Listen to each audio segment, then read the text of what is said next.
চলেন আব্বা চলেন, এই দোকানে আর বাজারই করবো না। এরা কাস্টমারের সাথে কিভাবে ব্যবহার করতে সেটাই জানে না। এই শাড়ি ঘুরে দাও, অন্য দোকানে বাজার করবো। থামো ভাই থামো, মাথা গরম করো না। এই তুই ওই ধারে যা, আমি দেখছি। তো মনে করেন না ভাই, বলেন আপনার কেমন দাম চা লাগবে? আমলি সমস্যা হবে না, আপনার কাছে যেটা সব দিক ভালো জানা এটা দে। রাকেশ, তোর সপ্তাহে এমএলএ জামাই লেগেছে, জামা দুটো লিয়ে আসছে, জামা দুটো লিয়ে আয়। কারে মালিক? সব ব্যান্ডের জামা তার সামনে রাখে না, এমএলএ জামাই লাগি একবার অর্ডার করে আসছে। এমএলএ মেয়ে এসে চারটে লিখেছে, দুটো বাড়ি আছে। এখন ঘরে পছন্দ হয় কি? এলেন মালিক। রেট দেখতে হবে না, এটা 4999 টাকা, আর এইটাই খুব পাঁচা। এইটা আমি নেবো। তা তোমার গায়ে হবে না তো ভাই, এটা এমজি ভাই গায়ে ঠিক হবে। ও পছন্দ হয়েছে? হ্যাঁ হয়েছে।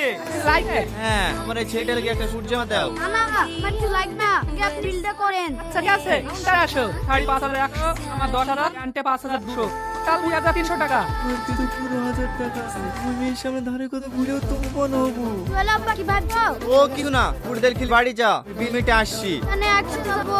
তুই যা না। বলেন ভাই। হ্যাঁ, তোমার কাছে এই 15,000 টাকাই আছে, এই টাকাটা রাখো, আমি যেভাবেই হোক এখানে কাটিয়ে মধ্যে দিয়ে যাবো। ঠিক আছে ঠিক আছে, আপনাকে 15000 টাকা দিতে হবে না, আপনি ওটালে 10007 টাকা দেন, তাহলেই হবে। 10,700 মানে?